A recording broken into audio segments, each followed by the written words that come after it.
What is up, DS3 TV? We are back for another video. Finally, because I have not shot videos in a while. But yeah, miscellaneous myths, Loki. This has been a highly requested video, so yeah, this is gonna be pretty good to watch because it wasn't even requested by just one subscriber. It was requested by like, I would say it was about like 5. But yeah, I seen the comment a lot to react to OSP's Loki. So yeah, let's get into it. And yeah, also remember you can recommend me videos down in the comment section down below. And also subscribe to the channel when we get 1,000 subscribers by my birthday. Thank you guys for 800 and I think we're 829 subscribers. So thank you for that. And yeah, more videos on the way. Hopefully we have more than one today. And yeah, let's get into it and play. Most of us first get exposed to mythology through illustrated kids' books. This gives us the false impression that mythology is like a book, written down and not particularly prone to change. But that's more like what mythology fossilizes into over time. The actual living mythology looks very different from the carefully articulated skeletons that we put in the museums. Mythology is stories, and stories change with every telling. If you're passing stories down generationally through folklore and oral tradition, things change a lot. Especially the characters. And in mythology, the characters are gods. So the gods It's like a game of telephone, honestly. end up evolving alongside their society. Every time a myth of a god gets written down, it's like a photograph of that god in that single moment of their development, or like a single frame from an animation. That single frame might be very cool and interesting, but if we can find enough of those keyframes and put them in the right order, we can try and trace out what the full animation might have looked like and get a feel for how this god actually evolved over time. When we do a deep dive like this, I usually go as far back as I can to try and find the earliest stories so we can trace this evolution and watch as the gods we're familiar with now start out as wildly unfamiliar figures before growing and changing with their societies to eventually become the figure we recognize today. Which brings us to our first problem. What do we recognize as Loki these days? Sources are very contradictory. He shows up in a lot of modern stories, frequently a shapeshifter or illusionist, and usually an antagonist, but that's about the only semi-consistent quality he gets. Yeah, because I was about to say, like, you know, and a lot of people definitely know Loki as like, you know, Marvel and Marvel Comics. People know Loki as that, so they might not even know that he was, you know, that it was a mythology at first. So yeah, I could definitely see that. And as it says here, God of War too. If you play God of War, yeah, you probably heard of it from there. Yeah, Loki from there. So yeah.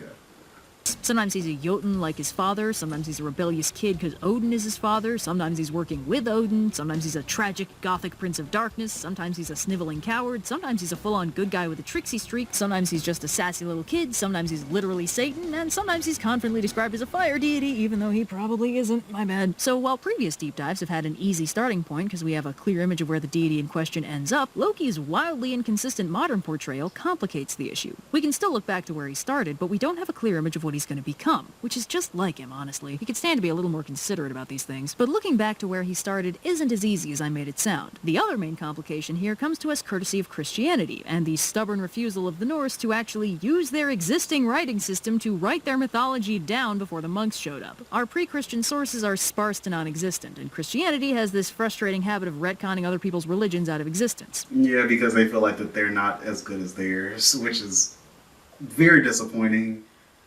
Because you could just let everything thrive, but hey.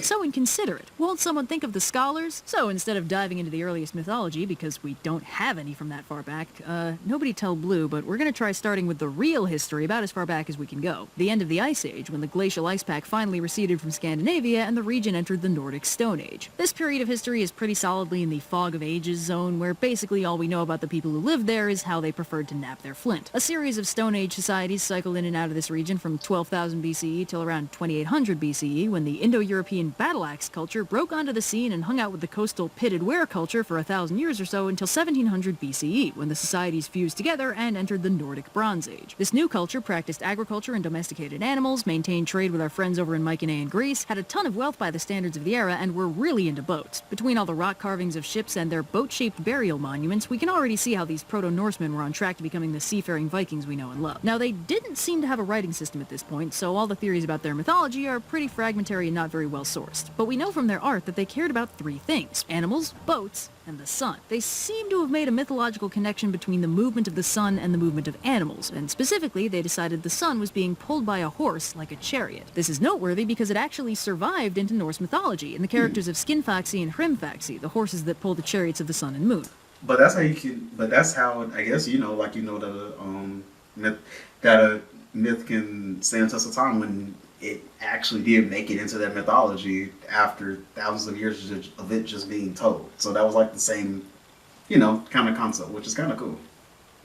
While plenty of mythologies conflate the sun and moon with chariots, the person in the chariot usually gets more press than the animal pulling it. Anyway, around 500 BC, there was a bit of a technological leap and Scandinavia entered the Iron Age, working with bog iron they extracted from peat. A little bit of local climate change seems to have nudged the Norsemen a little ways south, which probably helped take them to the next big jump just around 0 CE when the Romans arrived. The transition from the pre-Roman Iron Age to the Roman Iron Age was pretty painless, since for the Scandinavians it basically just meant another trade route. The Romans gave them coins, vessels, weapons, all that good stuff. But the Romans got something very valuable for us. They actually wrote some stuff down. In roughly 98 CE, General Tacitus wrote the Germania, an ethnography of the Germanic peoples they made trade with, and noted that they seemed to worship a pantheon of gods led by Mercury, honored with animal and human sacrifices on a specific day of the week. He also mentioned worship of Mars, Hercules, and Isis. Now that classic Roman syncretism is in full swing here, but it doesn't take a comparative mythology scholar to work out that this Mercury is the tricksy traveler Odin, worshipped on Odin's Day, aka Wednesday, and that Mars and Hercules are most... I didn't know that Odin's Day is one. Okay, that's cool. I didn't know that. That's a interesting fact. likely Tyr and Thor. Tyr mapped to Mars because they're both war gods, and Thor to Hercules probably because they're both giant slayers. Unfortunately, Isis could theoretically be any of the Norse goddesses, but Frigg or Freya is probably the best bet. Regardless, this is the first solid written confirmation of the Norse pantheon we know and love. It's fragmentary and filtered through a highly biased lens, but it gives us something to work with. Unfortunately, it doesn't give us Loki, and what exactly that means is a little unclear. He could have been a relatively minor figure in the pantheon, not worth Tacitus' time to mention, and since he only listed the hugely important major players with days of the week named after them, that's not too far-fetched. But it's also possible that Loki didn't exist yet.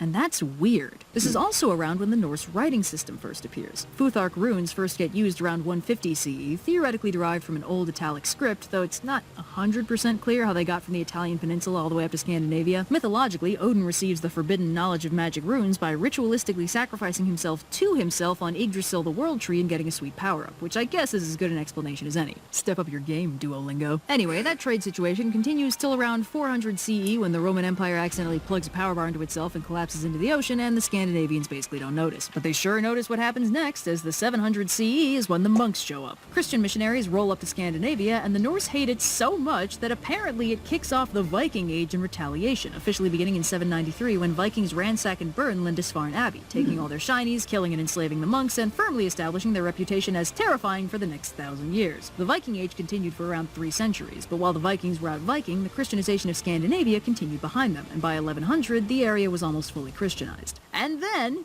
after all that, we finally get the first reference to Loki. Around 1200, Icelandic politician and historian Snorri Sturluson wrote the Prose Edda, the first written compilation of Norse mythology, apparently in service of his main political goal at the time, which was getting Iceland to unify with Norway under the rule of King Haakon IV. He didn't succeed, and Haakon had him assassinated a couple decades later, but that doesn't matter right now, because this motivation completely reframes his role in compiling the Prose Edda. Iceland and Norway were fully Christianized at this point, but by consolidating their shared pagan history and mythology, Snorri could give them a single cultural identity to promote their unification under Haakon. Sure, we're Iceland and you're Norway, but we're all Norsemen, right? Bring it in. So that's why the Prose Edda begins with a prologue describing the Christian story of Genesis and reframes the Norse gods as Trojan heroes who fled the fall of Troy, settled in Scandinavia, and were accepted as divine kings thanks to their superior technology. That's right, Snorri Sturluson, ancient aliens himself. Anyway, with that bit of Christianity-approved justification out of the way, Snorri dives into what we hope is some proper pre-Christian mythology. And this is where we get our first look at Loki. Now, Loki pops up all over the place in the Prose Edda. He's referred to with the epithet backbiter and described as fickle-minded, the inventor of lies, and beautiful but evil in disposition.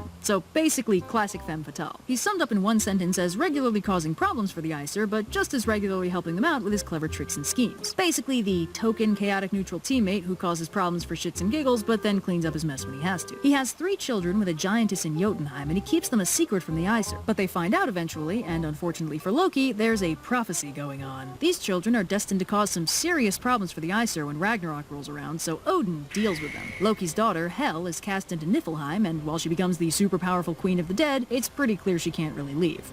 So in their mythology, Hel is a person? Well, yeah, I guess that's okay. So Hel is okay. I mean I guess that can work, you know? His son, Jormungandr, is cast into the ocean where he grows to enormous size, and his other son, the Fenris wolf, is too powerful for the Aesir to take head-on, so instead they take him in to keep an eye on him, and he lives alongside them in Asgard for a while, even becoming close friends with Tyr. But as he grows bigger and stronger, the Aesir get more and more worried, and eventually come up with a scheme. Framing it as a game, they tie up Fenris with stronger and stronger chains, though they can't find anything that holds him for long. Eventually, they commission the dwarves for a chain made of impossible things, and ask Fenris if they can try it on him. But he's starting to get understandably suspicious, so he agrees on the condition that one of them put their hand in his jaws. If they betray him, they lose the hand. The Aesir are obviously reluctant, but Tyr agrees, and when Fenris can't break the chain and realizes the Aesir betrayed him, he bites off Tyr's hand. No word on how Loki felt about all this, but we can assume not great. There's another story where a disguised giant offers to build the Aesir a fortress, but as payment he wants the sun, the moon, and the goddess Freya. The Aesir agree because they want that fortress, but they also really don't want to pay for it, so they force Loki to sabotage the construction so the giant won't finish in time. Loki does this by turning into a mare and quote-unquote distracting the giant's horse, and when the giant realizes what's happening, he returns to his true giant form to file a formal complaint with his battle axe, at which point Thor kills him. Loki later gives birth to a healthy eight-legged foal, and that's how Odin got his faithful steed Sleipnir. And before we all judge Loki, let's consider who's more irresponsible, the guy who gives birth to a horse, or the guy who rides his nephew into battle. I'm just saying, I know which one I wouldn't trust as a babysitter. I mean, yeah, that's definitely true. I wouldn't trust that was a babysitter, so yeah. And as one more core world-building myth, Snorri recounts the events triggering Ragnarok, where Loki arranges for Baldur's death by mistletoe and flees from the angry Aesir, living in hiding and incidentally inventing the fishing net in his spare time. When the Aesir find him, he burns the net and turns into a salmon, hiding in a nearby waterfall, but one of the Aesir deduces his fishing net invention from the ash pattern and recreates it, using the net to then capture him. Foiled by his own cleverness one final time, Loki is imprisoned under the earth and tortured by a snake, causing earthquakes whenever he wriggles. Now, there's a bunch of other stories about Loki, his wager with the Sons of Ivaldi, his adventure with Thor dealing with Utgard Loki, and an interesting prequel to the Volsunga saga where he steals gold from a dwarf to repay a debt, including a cursed magic ring, and then passes the cursed ring off to the guy who forced him to pay the debt in the first place, kicking off a chain of murder and misfortune for the jerk in question, and leaving Loki consequence-free for a change. But basically all the stories follow a very specific format. The Aesir make Loki fix a problem, whether or not he caused it, and Loki makes it work through a combination of cunning trickery, slapstick comedy, and the occasional pregnancy. But you also might notice that the Aesir don't really come across as all that good here. They break their oaths, cheat their way out of debts, torment and abuse Loki even on the rare occasion where the problem wasn't his fault. They're not painted as particularly divine. Snorri's retelling portrays the gods as flawed, fallible, and extremely human, which makes sense if he's trying to forge a historical cultural identity without getting too deep into the currently taboo religion that cultural identity is made from. And there's something kind of Christian about the way Loki is represented in this era, and not in the way you might expect. Beyond the Prose Edda, this era also has the Poetic Edda, an anonymous compilation of poems collected around the same time. The Poetic Edda contains the Lokasenna, the flighting of Loki, an additional bit of detail from the precursor to Ragnarok where Loki calls out the Aesir on their failings and sins, and how they all like to heap blame on him when really they're just as bad as he is. At the end of that poem, they bind and imprison him, but they never really prove him wrong. Now, the portrayal of Loki in the Eddas kind of resonates with the biblical concept of the scapegoat. While nowadays that term means someone who's blamed for everything, in the Old Testament the scapegoat is part of a cleansing ritual. Two goats are taken, one is sacrificed, and the other is driven into the wilderness. That one is the scapegoat, and it carries the sins of the people away with it, leaving them ritually purified of their failings at the cost of two goats. Christianity later added some Jesus flavoring to the scapegoat concept with the idea that Jesus himself is kind of a scapegoat for the sins of all of humanity. But unlike the goat, he does it on purpose as a willing agent, which is deliberately separating him from the scapegoat concept. But this portrayal of Loki kind of lines up with that. The Aesir do a lot of bad stuff, but then they turn around and blame Loki for it, or they make him fix it for them, absolving themselves of the consequences. Written 200 years post-Christianization, it wouldn't be too surprising if this biblical concept worked its way into Snorri's framing of this character, giving Loki a biblical context he wouldn't have originally had. And between his role as scapegoat and his torture and imprisonment for speaking a truth the Aesir didn't want to hear, it also has the wildly unexpected consequence of kind of making this version of Loki a Jesus figure. Didn't see that one coming. So since these edits... I did not expect that at the start of this video that we were going to hear that today. already show some major structural hallmarks of Christianization, both the obvious with the Genesis stuff and the inobvious with the thematic parallels. We're once again stuck in a position where the only information we have about Loki is very untrustworthy. Go figure. Now, this isn't quite all we have from this era. Along with all the pillaging and burning, the Viking Age saw the creation of a lot of rune stones, carved rocks that don't tend to feature written mythology, but frequently show images of some familiar stories. Mjolnir was a very common symbol on rune stones, and we have a handful of rune stones from between the 700s and the 1000s that show a few familiar sights. Odin capturing a salmon, a bound figure under a snake, a face with scarred lips, etc. While these still post-date the monk's arrival, they do show a figure whose role lines up with Loki's description in the Eddas, and they were carved at least a couple hundred years before Snorri got his hands on them. Although, fun fact, one of those theoretical Loki images shows a bound figure with horns and was carved on a cross. Once again, the Christianity is baked in. Still, yeah, it seems like it was a lot of Christianity wrapped around their mythology too. Around the written mythology, since they were influenced by the Christian monks. while our knowledge is fragmentary and incomplete, this at least corroborates some of Snorri's stories. Now, there's some other fun stuff about Loki's character that we can glean from these Eddas. The Poetic Edda mentions very briefly that at one point, Loki finds a half-burned heart of some unnamed evil woman, eats it, and becomes pregnant, later giving birth to the vaguely described evils that plague man. This story is never brought up anywhere else, and we have no idea whose heart it was or what evils it created, but this tiny four-line anecdote puts Loki in the role of the folkloric mother of monsters, a non-common motif ascribing all the evils of the world to some unlucky, usually lady who... It's like Pandora's box, basically. Honestly, I feel like that's what she's gonna say. That's probably what Red's gonna say, but I'm just gonna say it sounds a lot like Pandora's box and how everything was just let out of the box, because, well, you already get it. I can assume that you probably get it, but if you don't, Pandora's box, everything everything bad in the world came out except for one thing that was kept in, which I believe it might be nobody knows, or it might be everybody knows what the one thing that was kept in, but yeah.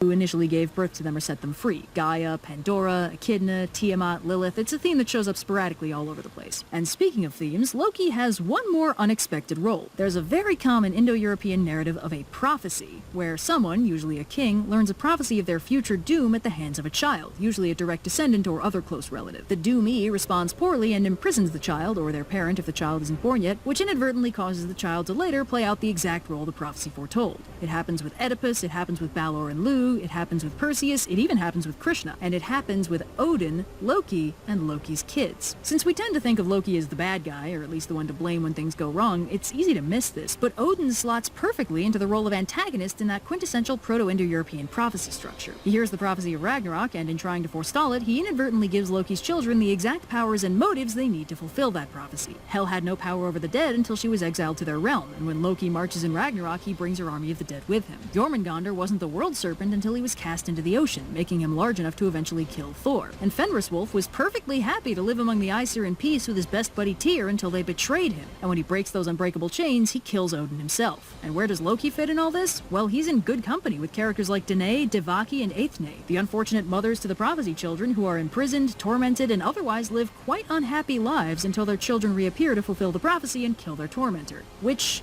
lines up uncomfortably well with the start of Ragnarok. The only thing making Loki unsympathetic in this situation is the fact that his prophecy children caused the literal apocalypse. But, and hear me out on this one, Snorri might not have intended to frame Ragnarok as a bad thing. Loki may be a backbiter and a trickster, but at this point in his development, he's in a surprisingly sympathetic role. He helps out more than he hurts, with the noteworthy exception of the death of Baldur and the onset of Ragnarok. But even that story is kinda suspicious. There are plenty of theories about it, but one of them suggests that Baldur's death is actually a ploy by Odin. Odin received a lot of human sacrifices, at least in the mythology, and he's sort of died a few times, sacrificing himself to himself for power and knowledge, and Baldur's death by mistletoe has some suspicious mythological resonances to other stories of sacrifices to Odin. There's a story about a legendary king, Vikar, whose ships are become recounted in detail in the Galtrax saga late 1200s, but reformed in the earlier texts like the Gesta Danorum 1100s ago. Because Odin requires a blood sacrifice, and Vikar's name is drawn every time they draw lots. Vikar doesn't want to die, so his counselor assures him that they won't really kill him. They'll do the setup for the sacrifice, but instead of actually stabbing and hanging him, they'll use a harmless tree branch and like a really soft noose. But when they do, the branch suddenly turns into a spear and the king is really killed. trying to fool Odin with a fake harmless sacrifice isn't very wise. So when Balder is killed by a weapon made from a harmless little mistletoe branch, it lines up alarmingly well with this story of a tricksy sacrifice to Odin. And we gotta remember, Balder doesn't stay dead. He comes back after Ragnarok, and Odin knows this because he knows the prophecies of Ragnarok. It's also noted in the text that nobody knows what Odin whispered in the dead Balder's ear, but why would he whisper in a dead guy's ear at all? Balder is killed in a way that closely resembles a sacrifice to Odin, and comes back even better than before, something Odin famously did to himself to gain knowledge and power. And with all that for context, Loki's role in the death starts looking a lot weirder. And for that matter, Loki's relationship with Odin is a subject of academic debate. The Poetic Edda describes them as blood brothers, but some scholars suggest that Loki might actually be an aspect or a reflex of Odin, some offshoot deity playing a specific and unknown role. They are both tricksters and masters of disguise, and if I had to pick a Norse god to map to Mercury or Hermes, the trickster god and thief, I'd probably pick Loki instead of Odin. Balder's death smells of lost mythological context and ritual implications. There's more going on here than we know, and that means Loki's role in the death is similarly mysterious. Anyway, this is unfortunately in the category of we'll probably never really know what was up with that, but it's still valuable information just to know that this story probably shouldn't be taken 100% at face value. Loki does a lot of dumb stuff, but casual god murder is a bit outside his regular wheelhouse. And here's another weird angle. Because of Snorri's authorial biases, his very conspicuous framing of the Norse gods in the strict past tense, and his extremely careful separation of these pagan myths from the Christian faith they've adopted, Loki killing Balder and triggering the twilight of the old gods might have been originally presented by Snorri as kind of a good thing. There's this biblical concept of cleansing Armageddon, that the world gets too messed up and sinful and your only option is to burn the bad stuff to the ground and start over. And while Ragnarok is almost certainly a pre-Christian concept, Ragnarok is a huge deal and the central focus of the narrative might have been a Christian modification. Which is basically,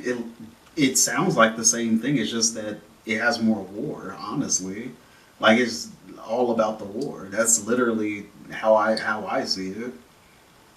The idea that the old gods were messed up and had to die so a shiny new world could take over, with a shiny new Christian god in some translations, would have been very appealing for someone trying to appeal to a shared cultural history without superseding their shared religious identity. So what might have been a footnote or a highly contextualized ritual in the original folkloric space could have ballooned into being Loki's defining act, killing Balder and kicking off a cleansing apocalypse to make way for the new world. And again, as we've discussed, Odin has a lot of themes about dying and then being reborn even better. And it's another facet of Loki's character that's not nice, but from Snorri's perspective was probably still fundamentally good. All in all, the Eddas don't exactly paint a flattering portrait of Loki, but he still comes across as unconditionally necessary. He solves problems nobody else can handle, he gives the gods a scapegoat so they can maintain their own perceived flawlessness and never introspect enough to meaningfully improve, and he ends their imperfect world to make way for the new one.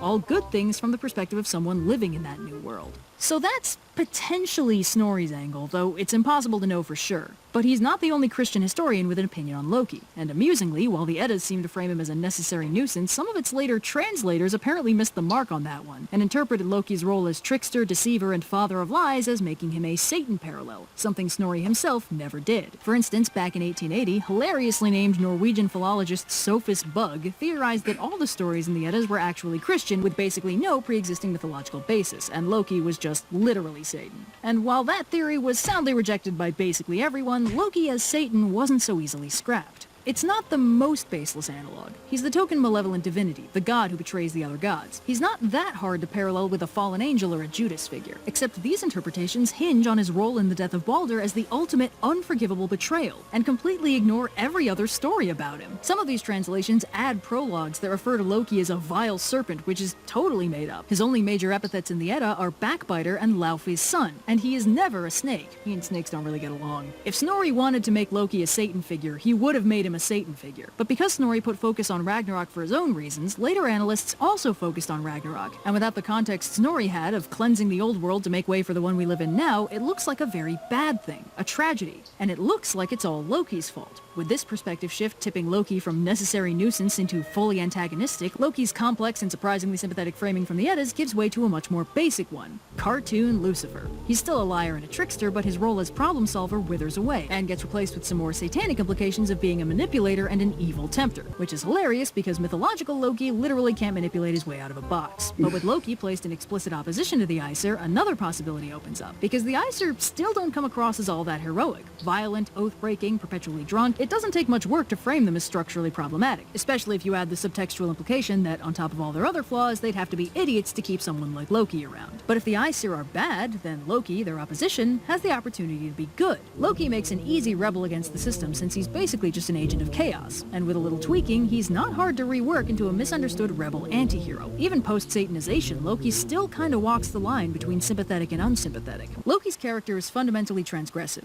He breaks rules and he crosses boundaries. He's pretty much the only Norse god who changes gender on the regular, and even his heritage crosses a line. A Jotun father and an Aesir mother, mixed parentage no one else seems to share. He travels a lot, accompanying Thor on the occasional journey, but more often borrowing Freya's feather cloak to travel to Jotunheimer to the realm of the dwarves. He doesn't fit easily into any one realm, and his divine domain is also a bit uncertain. That's a weird thing to overlook, right? He's a god, but why was he worshipped? Tyr and Odin, gods of war, were prayed and sacrificed to for victory in battle. Freya and Nord, gods of fertility, were sacrificed to for peace and a good year. Thor, god of storms and rain, was sacrificed to in times of famine or disease. But I can't find any big sacrifices to Loki or any agreement on what exactly he was the god of. Lies and trickery were his personality, not his deific domain. Thor wasn't the god of getting drunk and hitting stuff. The gods were worshipped because they played a role in the day-to-day lives of the Norse. What was Loki's? Unfortunately, it's really hard to tell. If he wasn't getting festivals or big dramatic blood sacrifices, it wasn't really going to be written down. Maybe he was worshipped in smaller, more domestic ways, maybe he was one of those antagonistic gods that people would pray against, but there's basically nothing to go on here. This is around the time where, with no other clues to go on, I'd want to dive into the etymology of his name to find out what he originally meant on the most basic level, or to see if he was based on an older god. But, unfortunately, that information doesn't really exist either. Loki's name is short and simple, and the etymology is a subject of furious debate. Due to its similarity to the Old Norse word logi, meaning fire, some people have suggested that he was a fire god. And while he might have been some sort of heart spirit, more on that later, he doesn't seem to have been a fire god. The words are similar, but not cognate. Plus, in the myth of Utgard Loki, he loses an eating contest to Logi, the personification of fire. That wouldn't make any sense if they were supposed to be the same being. So it's not Logi. What else could it be? Well, there's a few possibilities. It might be derived from the Proto-Germanic root luk, a root used for words related to loops, like knots, hooks, and locks. It also sees use in words for spiders and spider-related things. In Swedish and Faroese, the word for cobweb is literally Loki's net. So, I mean, that could work, right? Because I was about to say, Loki, didn't he make have a fishnet, and he actually got caught in the fishnet? Loki a spider? While possible and delightfully creepy, that particular spin doesn't really have much evidence in the folklore. But Loki doesn't need to be a spider to have something to do with knots or nets. Loki's name could mean something a lot more basic, like entangler, which would fit pretty well with his mythical role of inventing the fishing net, which was then used to trap him. He entangles other people and himself in equal measure. This also makes sense if Loki is more like a title than a name. Utgard Loki, the illusionist giant faced by Loki and Thor, is very confusing on paper. He has no apparent relation to Loki, and they don't seem to know each other, but his name, Utgard Loki, means Loki of the Outyards. If Loki itself means entangling one, then the distinction makes more sense. Utgard Loki entangles them in illusions and impossible tasks, the entangler of the Outyards. If it's a catch-all term for tricksters and ensnarers, it would help explain why these otherwise unrelated characters share such a unique name. Loki's name has also survived in some folk phrases in Scandinavia, like mirages and other heat-based distortions are sometimes described as Loki sowing his oats or herding his goats. If the term has retained elements of trickery or illusion, it makes sense to use it in that context. But the folk customs can tell us more about him than just his name. Loki might not have gotten big feasts or dramatic society-wide sacrifice days, but elements of his nature seem to have lingered in the day-to-day folk customs, painting a rather more domestic picture. Some phrases describe Loki as responsible for heat hazes, sudden flares of a fire, cobwebs, and other kinds of ephemera, often attributed to small nature spirits called Vatir. Some other surviving Scandinavian traditions involve tossing a child's baby teeth into the hearth fire and asking Loki to watch over the kid. Particularly interesting, a lot of phrases and traditions about hearth fires and tending to them seem to work in a Loki reference. Now, this doesn't automatically mean that the Loki associated with the hearth has any relation to the god Loki. As we've already discussed with Utgard Loki, he wasn't the only Loki running around. But there's some pretty compelling evidence compiled in this essay that suggests that they're actually probably the same figure, and further that the hearth spirit Loki might have been adapted later into medieval Norwegian folklore as an unlikely hero called the Ash Lad, a clever but lazy dude who tends the hearth all day until forced into a heroic adventure. If this is true, it suggests that Loki's divine role was as a mischievous but ultimately benevolent protector of the home and family, which honestly does resonate pretty plausibly with how many kids he canonically has. But unfortunately, like everything else about Loki, this is pretty confusing and hard to pin down. The connection is possible, but it's kind of impossible to conclusively prove. So where does that leave us? Loki has so many stories, but every single one of them has either a biased narrator, an incomplete narrative, or both. It's nearly impossible to find consistent threads. We don't know when he first showed up or what role he played in the society. We can't connect him to any precursor deities. We can barely even get a read on his personality. Loki is a mass of contradictions. And you know what? That's okay. This is one of many ways that gods can develop. They end up splintering over time. Usually the only gods with one perfectly consistent linear narrative are the ones who had that purposefully constructed by somebody with an agenda. But in a living mythology, a god is worshipped day to day. They play a role in a human life. And people's lives change, and so their needs change. The role a god plays can change a lot over time as the society changes. The video stopped, but yeah, let's get back into it. Yeah. Alright, and play. Canon for Loki, we can't really get a good look at a linear narrative for him, but the fact that gods have linear narratives at all is usually an artificial addition from other people. Loki is extremely confusing, and that's okay. Nobody ever said he had to be simple. And the sad truth is that sometimes information gets lost, and once it's gone, we can never get the full picture. Trying to fill in the gaps with information that... Which kind of sucks, because then you have to just guess everything that happened in between, which, yeah. that isn't there is a recipe for conspiracy theories. And to be honest, I don't think there's anything more quintessentially Loki than getting centuries worth of scholars at each other's throats trying to figure out his one true nature. Get a guy shapeshift in peace. Real quick before we go, we've got a brand new pin for you guys, and this one isn't a Greek god. You can snag this snazzy new Loki pin from our crowd-made shop for a limited time only, and it comes with this nifty sticker set. And I'm gonna say this in absolute seriousness, I think this is the greatest thing I've ever created. Okay, thanks, bye! Okay, that was pretty good. Let's see it with this. I'm looking through you. 27 minutes just to say we legitimately don't know what his deal is. SMH. Anyone who tells you that they know what Loki's deal was is trying to sell you something, which is definitely true. Where did you go? I thought... Okay, well, that was a good video. Yeah.